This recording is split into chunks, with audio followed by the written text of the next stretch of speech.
It's time now for the Peter Channel News Noon Report. Tuesday, September 16th, 2014. Good afternoon, everybody. I'm Peter Wiggins here now. Your news headlines on this Tuesday afternoon here. And our top story at noontime is in Washington, where General Martin Dempsey, the military's top official, told a Senate panel Tuesday that he will recommend having U.S. advisors fight with Iraqi troops against the militant Islamic State group if the situation requires it. Here. And a couple of protesters invaded where they were speaking, and they were escorted by U.S. Capitol Police. Radisson Hotels become the first company to drop Viking sponsorship amid abuse cases of Adrian Peterson. Investors are salivating the upcoming Alibaba initial public offering like the one that Pavlov's dogs that just heard a bell ring. President Obama is expected to announce Tuesday that he is sending up to 3,000 military personnel to combat the Ebola virus in West Africa. On the face of it, Ukraine's association agreement with the European Union might seem a technical affair of interest only to the lords and specialists. After the thrilling Monday night affair between the Philadelphia Eagles and the Nashville Colts, the talk on Tuesday is all how Darren Sproles is one of the best weapons in football. The Eagles' legitimate Super Bowl candidates and the Colts are 0-2. Former Baltimore Ravens starting nose tackle Mike Kimado successfully donated the kidney to his younger brother, former Pittsburgh Steelers offensive guard Chris Kimado, during a surgical procedure in August.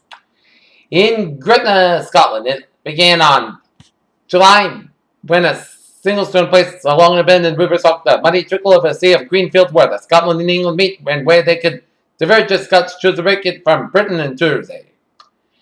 Afghan security forces in Kabul kept watch after a Taliban suicide bomb attack near the U.S. Embassy on Tuesday. Turkey is developing plans for a buffer zone on its border with Iraq and Syria to counter the threat from Islamic State militants, the president said. Trump Plaza is closing its doors after a 30-year stint in Atlantic City, what was dubbed by Donald Trump as its finest building in Atlantic City, possibly the nation, when it opened its doors on May 14, 1984, is now closing the doors. A grand jury until next year to decide whether Ferguson police officer Darren Wilson should be criminally charged for Michael Brown's death, according to reports in Missouri. In Decatur, Georgia, a man who persuaded a bookkeeper to surrender during a 2013 gun battle with police at a school near Atlanta pleaded guilty to multiple charges Tuesday and was sentenced to 20 years in prison. In San Francisco, emails showing California regulators and Pacific Gas and Electric Company appearing to negotiate what judge would be assigned to hear one of the utility rate cases led by states. Top regulators to remove himself on two PG&E cases. When the Federal Reserve finally gets around to raising interest rates from the near zero range when they were been held for nearly 6 years, and participants should come as a surprise of professional traders, mom and pop investors, and other market participants. What a handful of new peripherals. Microsoft is revamping older products and embracing the new mobile reality. In an ongoing effort to commercialize its Watson Analysis technology, IBM is testing a new service that can answer questions business managers might have about their data. Rosie O'Donnell lost 50 pounds following a heart attack in 2012 as it's filled with emotional as she took over as one of the co-hosts of The View yesterday on ABC. Robin Thicke on Borderlands, he was high on Vicodin and alcohol. Last night, the 19th season of Dance with the Stars premiered on ABC as a judge. The action gave fans a new cast, a new judge, and of course, a spectacular open number. It's chaotic and glitzy. Greengrass director Matt Damon and two of the most critically acclaimed installments in the Bourne series and a movie without Damon and Greengrass, The Bourne Legacy, was released in 2012. Netflix and Judd Apatow are going to make love together, as Netflix has ordered 2 seasons of Love, a new company from Apatow, Paul Russ, and Leslie Hoffman. An enormous crescent-shaped stone was about to have been discovered just a few miles northwest of Israel's Sea of Galilee, the monument which dates back to between 30 and 50 BC. Moderate baldness in the men in front of the crowned heads may be tied with prostate cancer, as 40% of these men are likely to suffer from aggressive prostate cancer later in life. Schizophrenia is a terrifying disorder that can ravage its victims' perceptions of reality. It can cause people to hear voices to believe that they are being controlled, applauded against, and engage in repetitive behaviors to cover their speech or hallucinate. Kegel exercises, bladder training, and in some cases weight loss are effective ways to treat urinary incontinence in women and should be tried before the use of drug treatment, according to recommendations. Here, Massachusetts ranks 5th in a survey of the rudest drivers in the country. The cleanup of a squad vermin-infested home in Blackstone is coming to an end, as the mother who lived in the home is now in a prison treatment center. Residents of Northbrook are being asked to line the streets Tuesday in honor of a paratrooper from town who killed an Atlanta duty. A 25-year-old man has been charged with operating under the influence after state police said that he crashed into a state police cruiser while driving in Worcester. Police in Salem and Massachusetts are asking for the public's help in locating a missing teenage girl who was last seen on Monday evening. 16-year-old Hannah Riley was last seen leaving home to go to a nearby McDonald's on Canal Street, and she is 5'2", about 110 pounds, and she has a short blonde hair and is wearing black yoga pants, a tank top, and a light military-colored button-up shirt and black boots. And the police are checking friends' house around the town to see if she is there, and it's not known that she is in danger. If you have any information, you gotta ask for the call. Salem Police. In Taunton, the Taunton Police, along with police departments around the state, have received communication from the State Department of Labor Standards regarding local businesses and retailers that they will be open on Columbus Day and Veterans Day, as there will be a statewide approval for businesses and retail establishments to open after noon on Columbus Day and after 1 p.m. on Veterans Day without a permit, as the business or retail are not otherwise exempt under the state blue laws would permit to like a permit to open prior to these times, as any need to contact the license division by September 30th for Columbus Day and October 20th by Veterans Day, as a state notice advised their retail establishments must pay overtime to their employees on both holidays. In Middlebury, Vermont, a 3-alarm fire on 120 Chipman Park with a fire with explosions at a 2-story wood frame residential structure. Here, take a look at our stock market report at 12:07. Dow Jones 116.02, up 84.88.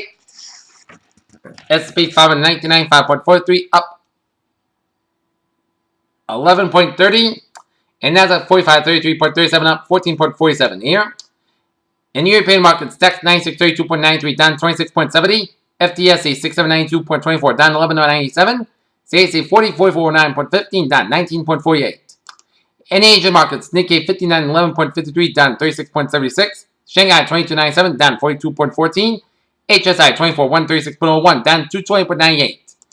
Oil markets 9478, up 186. Brent 99.34, up 1.46. And natural gas 3.92, down 11,000 points.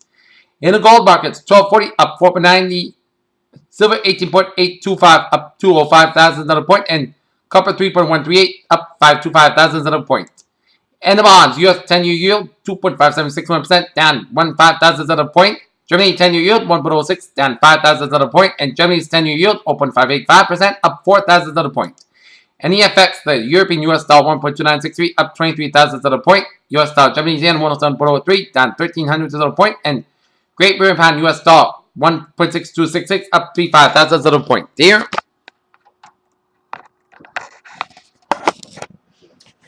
And let's take a look at a quick sports report at 12:08 here.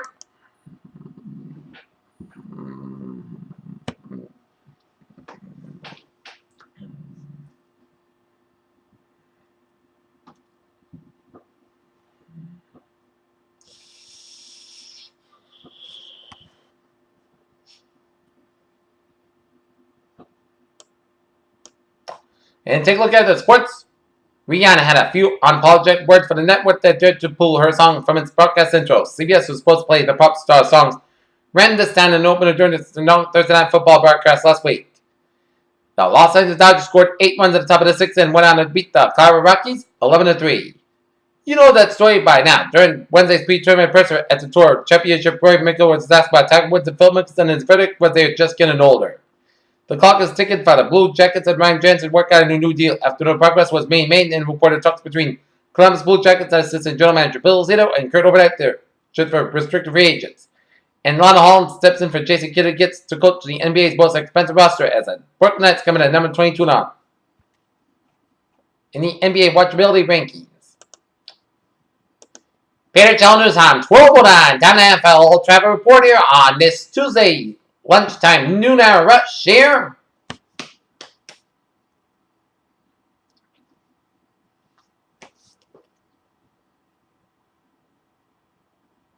And smooth sailing the highways and byways in New England there. And let's take a look at the weather situation here at 12:10. Temperature 67 degrees, overcast skies, humidity of 57%, wind speed southwest by 3 miles per barometer. 99 inches, stupid about 51 degrees, and visibility of 10 miles. Take a look at our current conditions around the region here. We have a 62-degree temperature reading for Boston. It's 55 for Fitchburg, 56 for Bedford, 60 in Beverly, and in Haverhill, 59 in Gloucester, 55 in Worcester, 55 in Sturbridge, 59 in Webster and in Milford, 64 in Norwood, 69 in Taunton, 68 in Bedford, it's 66 in Plymouth and Provincetown and Chatham and Falmouth and Martha's Vineyard, it's 63 in Cape Cod Bay, 62 in Nantucket, 66 in Block County and West Wing and Providence, 63 out in Smithfield, it's 60 out in New York City, 61 in Islip and 67 in Montauk, 65 in Long Island, 65 in Waven, 60 in Bridgeport, 57 in Danbury and Waterbury and Meriden, 56 in Hartford and Windsor Locks, 55 in Springfield, 53 in Emerson and Gardner, 54 in Greenfield, 58 in Albany, 57 in Bennington, 52 in Bradford, Vermont, it's 54 in Keene, New Hampshire, it's 51 in Jeffrey, New Hampshire, and in Manchester, New Hampshire, 53 in Manchester and Nashua, New Hampshire, 60 in Portsmouth, and 57 and up in Portland, Maine. Here. Avast virus database has been updated. All right, let's take a look.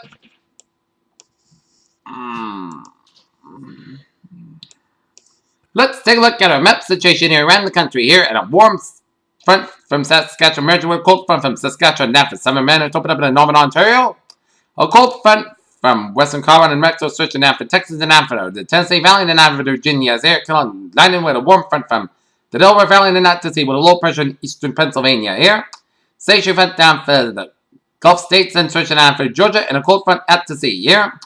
And we got low pressure in eastern Pennsylvania, northern Arkansas, and we got high pressure off the Atlantic coastline here, and we got high pressure in off the Florida coastline, off the Florida Gulf Coast, central Iowa, southern Colorado, northern Arizona, and the Yellowstone Valley. And a front by with low pressure from north central Idaho down for southeast Washington down for Oregon, front by down for the California coastline, and front by from southern Nevada down for Arizona here. 58 degrees at temperature right now here in Pittsburgh, 75 out in Washington, D.C. and Atlanta, 86 in Miami, Paris 78 in Dallas and Brownsville, Texas, it's 53 out in Kansas City, 54 in Omaha, Nebraska, it's 53 in Chicago, 60 in Detroit, 49 in Minneapolis, St. Paul, 46 in Great Falls, Montana, 59 in Seattle, 63 in San Francisco, 76 in Los Angeles, it's 83 in Las Vegas, 84 in Phoenix, 65 in Albuquerque, New Mexico, 63 in Denver, and 64 in Salt Lake City, Utah here. And take a look at the radar situation here, and it shows spotty line of light rain from Clayville down to Covington, Rhode Island, and Brockville, Hopkinton, westerly merging into southeastern Connecticut from Moosup, stretching it down for Stonington, and a spotty rain showers east of Coventry, Connecticut, and down for Eastford, Connecticut, and up to the northwestern Connecticut, and spotty rain showers around near Grafton, and stretching down for Framingham, and up in Wayland, Stowe, Acton, and near Burlington there. And lots of line of rain showers from Merrimack Valley from Lawrence to the Behavioral, Amesbury, stretching on southeastern New Hampshire, and zoom this out, and it's extended up north, up in Maine here.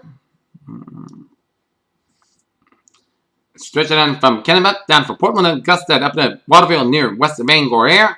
And another line of rain showers from down eastern Maine, stretching down for western shores of Nova Scotia, line of rain showers in the northeastern Maine, and up in the central portions of New Brunswick, and spotty rain showers eastern and western portions of Quebec.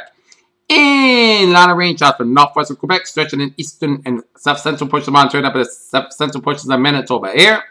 And lines of showers and storms off the Carolina coastline, and a line of rain showers and few storms from the northern Florida, stretching in over the Gulf states here.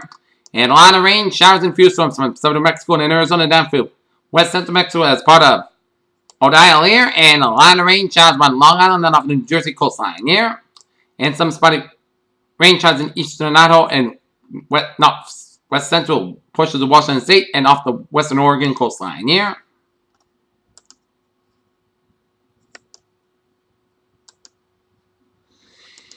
And take a look at a satellite loop here, and it shows a line of clouds coming from Ontario, Quebec, and stretching it down through the northeastern states and then down for the Ohio Valley and down for the middle of Mississippi Valley, and a line of clouds coming from the southeastern states and the Gulf states and then down for Texas, Arizona, New Mexico, and then down for western Mexico.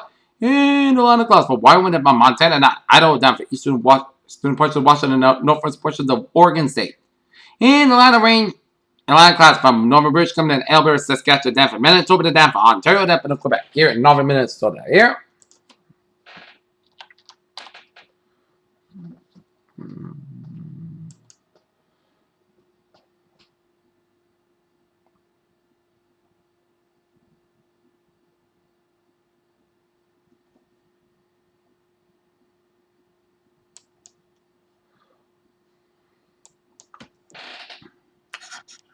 Okay. Let's take a look at the latest on Hurricane Edward here. And Edward becomes the first major hurricane of the hurricane season. It's now 115 miles per hour here. We're at a Category 3 storm here.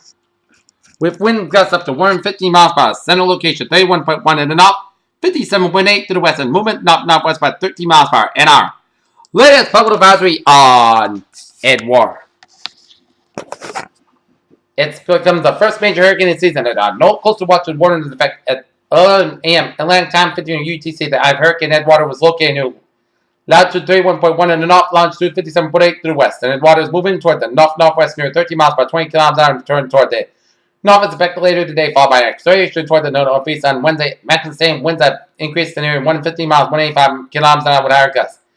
Edward is a Category 3 hurricane on its Saffir-Simpson hurricane wind scale, and little change in strength is expected today with some weakening likely to begin on Wednesday, and hurricane force winds extend outwards up to 45 miles, 75 kilometers from the center, and the tropical storm force winds extend outwards up to 175 miles, 280 kilometers an hour, and the latest minimum central pressure is reported to be NOAA Hurricane Hunter aircraft is 955 millibars at 20 per 20 inches here, and no other to affect the land here.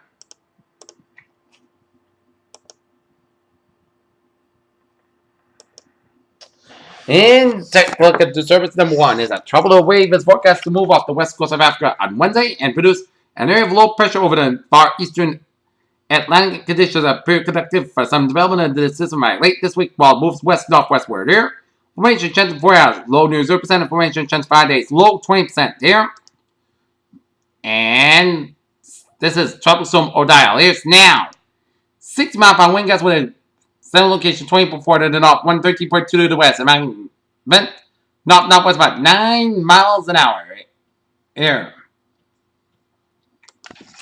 In the latest tropical storm advisory here on Odile here, tropical storm warning extended northward along the Gulf of California coastline in the mainland Mexico here, and heavy rainfall is spread across central portions of the Baja California Peninsula, northwest Mexico, and the southwestern United States. And watches and warnings and change with this advisory here. The government of Mexico has extended the tropical storm warning along the coast of mainland Mexico, northward to the Puerto Penasco. And summary watches and warnings that affect the tropical storm warning is effect for the west coast of the Baja Peninsula from Puerto San Luis to San Jose de La Palmos, and the east coast of the Baja Peninsula from Laredo to San Felipe, and mainland Mexico from Guatapito to Puerto Penasco. A tropical storm watch in effect for west coast of Baja Peninsula, north of the San Jose de Las Palmas to Cabo San Quintin near. Interest elsewhere in Baja California Peninsula and northwestern Mexico should monitor the progress of Odile. And for storm information specific to your area, please monitor participation by your local National Meteorological Service here. At 8 a.m. Pacific Time, 15 UTC, the center tropical storm Odile was located in inland near latitude 20.4 to the north, longitude 113.2 to the west. Here, Odile is moving toward the northwest near 9 miles by 15 kilometers an hour. This is general motion with a decrease in forward speed is expected about this morning here, and a turn toward the north and northeast with an additional decrease in the forward speed is expected late today and tonight. On the forecast track, the center of Odile will be continued to move over on and near the east coast of the Baja California Peninsula by today and move over the northern Gulf of California by tonight and into the northwestern mainland Mexico on Wednesday. Maximum sustained winds are near 6 miles by 95 kilometers an hour with higher gusts and weakening is forecast during the next 48 hours. And Odile is likely to become a tropical depression by early Wednesday. Tropical storm force winds extend out to up to 150 miles and 240 kilometers from the center of estimated minimum central pressure 994 millibars at 29.36 inches here. And as it affects the land, the wind, tropical storm conditions will spread northward over the portions of the tropical storm warning area for tonight. And tropical storm conditions are possible within the tropical storm watch area by this afternoon. It should be noted that wind speeds atop the windward sides of the hills and mountains are often up to 30% stronger than indicated in this advisory. And some elevated locations can be even greater. And storm surge could still produce some significant coastal flooding in areas of onshore winds and also along the coast of the far northern Gulf of California from the near San Felipe around to near Puerto Penasco near the coast, and the surge will be accompanied by large redemption waves. Rainfall, Odile is expected to produce rainfall amounts of 6 to 12 inches with estimated maximum totals of around 18 inches across much of the Baja California Peninsula and northwestern Mexico Friday. These rains are likely to result in life-threatening flash floods and mudslides. Abundant moisture ahead of Odile is expected to produce rainfall amounts of 3 to 6 inches with estimated maximum amounts around 9 inches across the mountains of southeastern Arizona and southwestern New Mexico and far western Texas into Friday morning. And this rain could result in light rain and flash floods and mudslides here. And surface swells that will affect portions of the southwestern coast of Mexico during the next couple of days and are affecting portions of the Baja California Peninsula and the Gulf of California. And these swells will likely cause light rain and surf and whip current conditions here. And please consult products from your local weather office here. And we got Tropical Storm Polo here. Yeah, settled location 12.8 to the north, 99.4 to the west. Here, and maximum same winds about 40 miles per hour. Movement northwest about 12 miles per hour. Here. And the latest level advisory on Tropical Storm Polo here is Governor of Mexico is issued a tropical storm watch for the southwestern coast of Mexico as the Governor of Mexico is issued a tropical storm watch for the southwest coast of Mexico from Zihuatanejo to Cabo Corrientes here. And somebody watch and warning to the effect the tropical storm watch in effect for the southwest coast of Mexico from Zihuatanejo to Cabo Corrientes here. A tropical storm watch means that tropical storm conditions are possible within the watch area, in this case within 24 hours. And for storm information specific to your area, please monitor products issued by your local National Meteorological Service. Here at 8 a.m. Pacific Time, 1500 UTC, the center of Tropical Storm Polo was located near latitude 12.8 to the north, longitude 99.4 to the west. The Polo is moving toward the northwest near 12 miles per 90 kilometers, and this motion is expected to continue during the next 48 hours. On the forecast track, the center of Polo will be moving northerly parallel to the southwestern coast of Mexico by Thursday. Maximum winds are near 40 miles per 65 kilometers with higher gusts, and some strength in this forecast and Polo could become a major hurricane on Thursday. Tropical force winds extend outward at 70 miles, 1 in 10 kilometers from the center, and estimated minimum central pressure is 1,005 millibars at 29.68 inches, and wind tropical conditions are possible when the watch area beginning on Thursday or Wednesday. Wednesday the time here.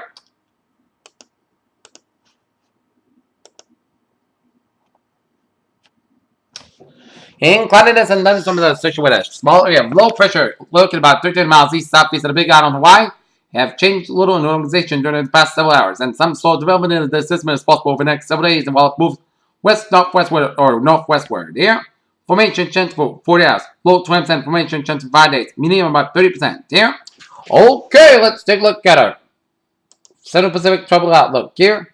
And we got an area of showers and thunderstorms located about 900 miles southeast of Hawaii in the center, and there's a low potential for development of this system as it moves west slowly. Formation chance of 4 hours, low 10% elsewhere. No tropical cyclone expected about late Wednesday night. Here.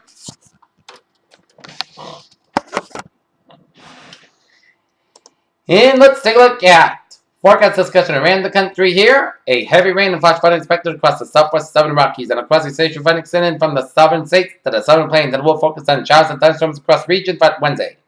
Meanwhile, upper level energy over the northeast aiding and produce and rain over the area on Tuesday morning, while it should wane across portions of Maine by Tuesday evening near. A front moving southeast will add a central Canada will move in the Great Lakes and northern New England on Tuesday evening and Wednesday evening, and boundary will produce slight rain over the parts of the upper region of the Great Lakes to the upper Great Lakes from early Wednesday morning to Wednesday afternoon near. And a big story will concern moisture from moving northward from the Gulf of California and westward from the Gulf of Mexico and Texas associated with the circulation around the tropical zone model and showers and thunderstorms with heavy rainfall over respective parts of the southwest southern Rockies and into parts of the Great Basin. Wednesday evening and low level inflow combined with daytime heating should be sufficient by organized thunderstorm activity over the next few days and bringing the local heavy rain with amounts which could challenge the annual average rainfall across the desert southwest, similar to what was seen around the periphery of Northern days ago on September the 8th. Here. And our forecast discussion around New England there. A weak cold front will bring showers in the region mid-afternoon and with higher pressure overhead. Drying slightly cool as normal weather falls Wednesday for Saturday, and some frost is possibly early Friday morning in some areas. The high will be slip offshore in the southwest floor beyond that. It will have temperatures warm near or above normal Sunday and Monday. Near-term forecast synoptically ahead of the cold front pushing into a western New England mid-level energy stretch fight a weak trailing signature. This aids in the deep lift of low-level moisture convergence frontogenically, of course, beneath upper-level surface of the per the RQ at the H3 jet this swath of the rain and per radar returns. Near-term mesoscale models have lagging in the timing of atmospheric features, but concerning force and mechanism that involve northern east and a fair amount of dry area and likely subsidence to the southern east, especially between HA57 and discerning the 12Z Chatham. Sound and expect shower conditions to east and eroded along with a southeast fringe, while most of the energy lifts east northeast with the best dynamics and lift and our time category pops according with activity expected to region between 2 and 5 p.m. at the latest. Rainfall is anticipated to be light with amounts ranging from a few hundred to around a tenth of an inch. Survived at this point, depressions that lie to the east and rain should be easily reached to the surface here. Expected it should improve and gradually clear beyond the front, so the Connecticut River Valley elected to see a fair amount of sunshine towards the later half of the day. Highs range around the mid upper 60s, but in places some regions around the 70-degree mark for the Hartford-Springfield region here. And let's take a look at weather notes here. Scattered showers stay in the 60s here. Chilly air from Canada will slowly settle in northern New England by midday on Thursday, and Friday going to be a chilly and dry day around the region here. Today's highs 61 to 70 degrees here. Okay, let's take a look at our 7-day forecast. It goes like this. For today, we are going to see some showers this afternoon before 2 p.m. here. High near 69 degrees and west wind about 5 to 7 miles per hour. Becoming common. Chest precipitation is 8% and new precipitation amounts of 10 inches possible. Tonight, park clouds got a low of 40 degrees and a lot of variable wind. So if you're going to the Norton High School boys soccer matchup against Hopkinton on tonight at 6:30, no problems here. Just bring a light cloak because it's going to be chilly out. For Wednesday, sun skies with high near 71 degrees and a lot of variable wind. Wednesday, most of the coast got a low of 47 degrees and calm wind. Thursday, sun skies near 71 degrees and not about 3 to 6 miles per hour. Thursday night, most of the coast got a low of 44 degrees. Friday, sun skies near 62 degrees. Friday night, most of the coast got a low of 43 degrees. Saturday, most of the sun skies near 69 degrees. Saturday night, park clouds got a low of 52 degrees. Sunday, most of the sun skies near 67 degrees. Saturday night, park clouds got a low of 58 degrees. Monday, chance of showers, part sun sky near 36 degrees and precipitation 30%. Here's what a phrase of the day. A little showery and tap, and then clearing after 3. Perry J was me a good day with a good positive. I'll see you at 3:30 p.m. report before I go to the Norton High School soccer game. Gets out to now. Have a good day.